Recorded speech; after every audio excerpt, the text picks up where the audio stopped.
Hi అండి, అందరికీ welcome back to my channel. First time కనుక ఛానల్ చూస్తున్నట్టయితే ప్లీజ్ సబ్స్క్రైబ్ చేసుకోండి, లైక్ చేయడం అస్సలు మర్చిపోవద్దు. ఈరోజు టాపిక్ అయితే చాలా ఇంట్రెస్ట్గా ఉంటుంది, చివరి వరకు స్కిప్ చేయకుండా అయితే చూసేయండి. సీరియల్ స్టార్ట్ అవ్వగానే అయితే ఇంకా చక్రి వాళ్ళ అత్తయ్యకిను చక్రి వాళ్ళ ఫ్యామిలీకి గొడవ అవుతూ ఉంటుంది. అంటే వాళ్ళ అత్తయ్య ఏమంటుందంటే, మేము వచ్చిన చోటకే మీరు దాపరించాలా, అలానే మేము వచ్చిన ప్లేస్లోనే అంటే మేము వచ్చిన సత్రంలోకే మీరు రావాలా, ఇంకేం మీకు దొరకలేదా, మమ్మల్ని ప్రశాంతంగా ఉండనివ్వరా, ఇక్కడికి ఎందుకు వచ్చారు అని గొడవ చేస్తుంది. అసలు మీకు ఈ ప్లేస్ ఎలా తెలుసు, మీరు ఇక్కడికి ఎలా వచ్చారంటే మీ అన్నయ్య రమణయ్యే చెప్పాడు అని చక్రి అంటాడు. అయితే కేశవ కూడా రివర్స్ తిరుగుతాడనమాట. నీకులాగా కొంపలు ముంచే బుద్ధులు మాకేమీ లేవు, అలానే ఒకరి జోలికి కూడా మేము రాము అని చెప్పేసి కేశవ అందరూ తలొక మాట అంటారు. ఇంకప్పుడే ఫోన్ చేయడానికి వెళ్ళిద్ది వాళ్ళ అత్త. ఏ అన్నయ్య, నువ్వు చెప్పావా వాళ్ళకి ఇక్కడ అడ్రస్, ఎందుకు చెప్పావు, చెల్లి మీద ప్రేమ తగ్గిపోయిందా, అన్నయ్య కొడుకుల మీద ప్రేమ ఎక్కువైపోయిందా అని చెప్పి అడుగుతూ ఉంటుంది గాయత్రి వాళ్ళ అమ్మ. అయితే అదేమీ లేదమ్మా, నేను ఎందుకు చెప్తాను, వాళ్ళ మీద ప్రేమ ఎందుకు ఎక్కువైద్ది, నీ మీద ప్రేమ ఎందుకు తక్కువైద్ది అని రమణయ్య అయితే అంటాడు. కళలోకి నాకు అమ్మవారు రుద్రాంబిక కళలోకి వచ్చి నీ వాళ్ళకి అడ్రస్ చెప్పమని చెప్పి నాకు ఆదేశించింది, అందుకే చెప్పాను, లేకపోతే నేను ఎందుకు చెప్తాను అని చెప్తాడు. సరే అని చెప్పి, సరేలే అయితే ఇంకెప్పుడు నాకు ఏ విషయం చెప్పకుండా చేయమాక అని అంటే, సరే అమ్మా అని అంటే, ఫోన్ పెట్టేగానే బతికిపోయాను అని అనుకుంటాడు రమణయ్య కూడా. ఈ లోపల ఈ రౌడీ గాడిని చూపిస్తారు. అయితే వాళ్ళ ఆవిడ ఫోటో చూసి చాలా బాధపడుతూ ఉంటాడు. నారాయణ అక్కడికి వస్తాడనమాట. ఇంకా వెనక్కి తిరిగి చూడగానే చాలా సీరియస్గా చూస్తాడు నారాయణ. ఇంకా ఆ రౌడీ చూసి, ఎందుకు వచ్చావు ఇక్కడికి, చావు కొని తెచ్చుకుంటాకు వచ్చావా అని అడుగుతాడు. ఆ రౌడీతో అంటాడు నారాయణ, నేనేమి చావుకు భయపడి రాలేదు, చావుకి భయపడను అని చెప్పడానికి వచ్చాను. ఎలాగో నీ అక్కని చంపానని చెప్పి ఊరందరూ అనుకుంటున్నారు కదా, నన్ను ఇంకో హత్య చేయాలని చెప్పి అనుకోకు, ఇంకో మర్డర్ చేసేలాగా నన్ను చెయ్యకు అని చెప్తూ ఉంటాడు. ఇంకా కోపం వచ్చేసి మళ్ళీ నా జోలికి కానీ నా పిల్లల జోలికి కానీ రామాకు, అయినా అక్క పిల్లలని నీకు ప్రేమ ఉందా అది ఇది అని అంటూ ఉంటాడు నారాయణ. నా అక్కతోనే పోయింది అనంతా, నువ్వెంత అని మాట్లాడతాడు ఆ రౌడీ అయితే. ఇంకా నారాయణ అయితే అలా బయటికి వెళ్ళిపోతూ ఉంటాడు. ఇంకా నారాయణ వెనకాలే కత్తి తీసుకొని వస్తాడు చంపేయడానికి. అలా కత్తి తీసుకొని రాగానే బయట అయితే జనాలు ఉంటారు. ఈ రౌడీ బయటికి రాగానే దండాలు పెడుతూ ఉంటారనమాట, నమస్తాయ అని. ఇంకా ఆ కత్తి చూసారు కదా, అక్కడే సైడ్కి పడేస్తాడు. ఇంకా బతికిపోయాడు అని చెప్పేసి మనసులో అనుకొని ఇంకా ఊరందరికీ దండం పెడతాడు. ఇంకా నైట్ మళ్ళీ వీళ్ళని చూపిస్తారు, చక్రి వాళ్ళని. అయితే మహాలక్ష్మి వేడి నీళ్ళు కాసుకుంటా కానీ గ్యాస్ కోసం వంటగదిలోకి వెళ్తే వాళ్ళ అత్త గాయత్రి వాళ్ళమ్మ అసలు కాసుకొనివ్వదు, కాసుకుంటాకి వీలు లేదు అది ఇది అని చెప్పి మహాలక్ష్మిని కాసుకొనివ్వదు.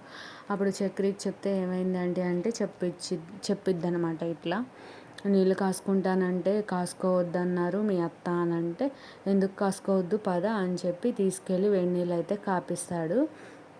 ఇంకా వంట అదంతా కూడా ఎందుకు అని చెప్పేసి ఇట్లా బయట అయితే కట్టెల పొయ్యి పెట్టుకుంటారు. మహాలక్ష్మి కూడా, నాకు ఇలా కట్టెల పొయ్యి మీద చాలా ఇష్టం, ఇదివరకు మా అమ్మ వాళ్ళ ఇంట్లో ఉన్నప్పుడు మేము మామిడి తోటల్లోకి అట్లా వెళ్ళి వండుకొని అక్కడే పోచమ్మ తల్లి గుడిలో దర్శనం చేసుకొని అలానే దండం పెట్టుకొని ఉండేవాళ్ళం అని చెప్పి మహాలక్ష్మి కూడా చెప్తుంది. ఇంకా నాకు చాలా ఇష్టం కట్టెల పొయ్యి మీద అని అంటే, సరే నా హెల్ప్ చేయమంటే కూరగాయలు అవన్నీ కట్ చేయండి అంటే కూరగాయలన్నీ కట్ చేస్తూ ఉంటారు కేశవ, చక్రి వీళ్ళందరూ. సరే అని చెప్పి ఈ లోపల పెద్ది అయితే కట్టెల పొయ్యి పెట్టి ఇలా చేస్తాడు. అయితే చక్రి ఏమో కన్నాని పిలిచి, కన్నా నువ్వు చెవులో ఒక విషయం చెప్తాడనమాట, అత్త కూడా కట్టెల పొయ్యి మీదే వండాలి అన్నట్టుగా. సరే అని చెప్పి కన్నా వెళ్ళి ఆ స్టవ్ తిప్పే ఉంటాయి కదా అవి పీకేసి వస్తాడు. ఈ లోపల కేశవకి ఫోన్ వస్తుంది. అదే శైలునే ఫోన్ చేస్తుంది. ఏంట్రా నేను అక్కడికి వెళ్తే మర్చిపోయావా అది ఇది అని అడుగుతుంది. నేనేం మర్చిపోలేదు అని అంటాడు. శైలు ఫోన్ మాట్లాడతాం వాళ్ళ అన్నయ్య చూసేసి వాళ్ళ అమ్మకి చెప్తాడు, వాళ్ళ నాన్నకి చెప్తాడు వాడితో ఫోన్ మాట్లాడుతుందా అని. ఏంటి ఫోన్ మాట్లాడింది ఏమన్నా అంటే పోలీసులు అంటుంది, అంటే వాళ్ళ నాన్నకొచ్చి చెప్తాడనమాట.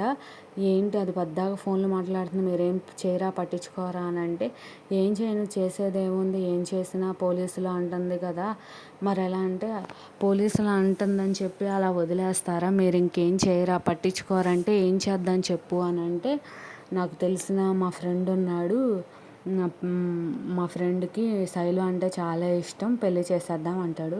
అరే! నువ్వే ఒక పోరంబోకువి. నీ ఫ్రెండ్ అంటే ఇంకెలా ఉంటాడో నాకు తెలుసు అని వాళ్ళ నాన్న అంటాడు. నాన్న నేను ఉద్యోగం లేదు సరే నేను ఒప్పుకుంటాను. కానీ నా ఫ్రెండ్‌కి మాత్రం ఉద్యోగం అన్నీ ఉన్నాయి. ఇంకా పెళ్లి చేద్దాము అనంటే ఒప్పుకోడు. నా కూతుర్ని అలా చేయడానికి ఇష్టం లేదు. ఆ కేశవ వాళ్ళు కూడా ఒప్పుకోరు కదా! అంటే వాళ్ళు ప్రస్తుతానికి ఊర్లో లేరు. వాళ్ళు వచ్చే లోపల పెళ్లి చేసేద్దాం. పెళ్లి జరిగిపోవాలి అని శైలు వాళ్ళ నాన్నకి ఇష్టం లేకపోయినా ఈ అమ్మ కొడుకులిద్దరూ మాట్లాడుకుంటారు. ఈ లోపల చక్రి వాళ్ళని చూస్తారు.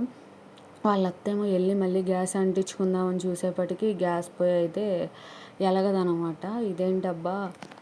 ఇదేంటి ఇప్పటివరకు బాగానే పనిచేసిందిగా ఇప్పుడేంటి గ్యాస్ ఎలగట్లేదు అని చెప్పేసి, మీరేనా పొయ్యి పెట్టేది నేను పెట్టలేనా అని చెప్పి వాళ్ళ అత్త కూడా పెట్టేస్తుందనమాట. బయటొచ్చి కట్టెల పొయ్యి మీద పెట్టేస్తుంది. ఏంటి పప్పు వండకపోతే కొత్త అల్లుడు ఉన్నాడుగా ఏదైనా వెరైటీస్ వండొచ్చుగా అని అంటే, నీకెందుకురా నేను ఏది వండితే అంటాడు. ఇక్కడ పెద్దేమో బిర్యానీ చేస్తాడు. వెజిటేబుల్ బిర్యానీ చేస్తాడనమాట. ఈ లోపల వాళ్ళ అమ్మ వచ్చి ఏంటి ఈ పప్పు ఎవడు తింటాడు నేను తినను అని అంటది.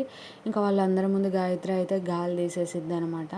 ఇంకా నైట్ అయిపోతుంది. నైట్ అయిపోతే అందరూ కూర్చొని వరుసగా అన్నం తింటూ ఉంటారు. మొత్తం గాయత్రి వాళ్ళకి కూడా భోజనాలు ఇక్కడికే రమ్మని చెప్తారు. అయితే వాళ్ళ అమ్మ వండిన పప్పు మీ అమ్మ పప్పు వండుతుందిగా అంటే ఆ సప్పడి పప్పు ఎవడు తింటాడు నాకు బావ చేసిన బిర్యానీనే కావాలి అని గాయత్రి అంటుంది. సో ఈ లోపల వాళ్ళ ఆయన వస్తాడు. ఏవండి మీరు బిర్యానీ తింటారా పప్పు అన్నం తింటారా అంటే నేను బిర్యానీనే తింటా నాకు చాలా ఇష్టం కదా అని చెప్పి గాయత్రితో అంటాడు. గాయత్రి వాళ్ళ ఆయన సరే అయితే మా బావ వాళ్ళు బిర్యానీ చేస్తున్నారు మనల్ని కూడా ఇక్కడే తినమన్నారు తిందామంటే సరే గాయత్రి అని అంటాడు. మీ ఆయన కూడా చాలా మంచివాడు మంచిగా చూసుకుంటున్నాడు మంచిగా కలిసిపోతున్నాడు మంచిగా మాట్లాడుతున్నాడు అని పెద్దవాళ్ళు వాళ్ళందరూ అనుకుంటారు. బ్రదర్ అని అందరూ కలిసి కూర్చొని తింటారు. అయితే ఈ గైడెన్సీ అంటే చక్రి ఫ్రెండ్ ఉన్నాడు కదా ఇక్కడ ఆయన వచ్చి బైక్ మీద వచ్చి అన్న నేను ఒక విషయం అడుగుతాను మీరేం బాధపడారుగా అని అడుగుతాడు. ఏంటి ఏ విషయం అని అంటే నీకు పెళ్ళైపోయింది మీ పెద్దాయనకి ఎందుకు పెళ్ళి కాలేదు అని చెప్పి అడుగుతాడు. అయితే ఈ లోపల గాయత్రి అంటది ఇప్పుడు ఆ విషయాలన్నీ ఎందుకు అని పెద్ది అని అంటే లేదు ఇప్పుడు ఆ విషయమే కావాలి ఏం జరిగింది చెప్పండి అని అంటే ఏమీ లేదు మా అన్నయ్య లవ్ చేసిన అమ్మాయిని వేరే వాళ్ళకి త్యాగం చేసి ఇచ్చేశాడు అని చెప్తాడు. అప్పుడు ఎంత పెద్ద మనసు ఎంత గొప్ప మనసు అని వాళ్ళందరూ అనుకుంటూ ఉంటారు. సో రేపొద్దున ఎపిసోడ్లో అయితే చాలా చాలా ఇంట్రెస్టింగ్గా జరగబోతుంది. అసలు వీళ్ళందరినీ అమ్మవారిని గుడికి రాకుండా చేసి వీళ్ళతో పూజలు జరుపుకోకుండా చేసింది గాయత్రి వాళ్ళ అమ్మ అయితే దాని గురించి రేపొద్దున ఫుల్ వీడియోలో ఏం జరిగిందో వివరంగా అప్లోడ్ చేస్తాం. మీరు మాత్రం like and subscribe follow bye.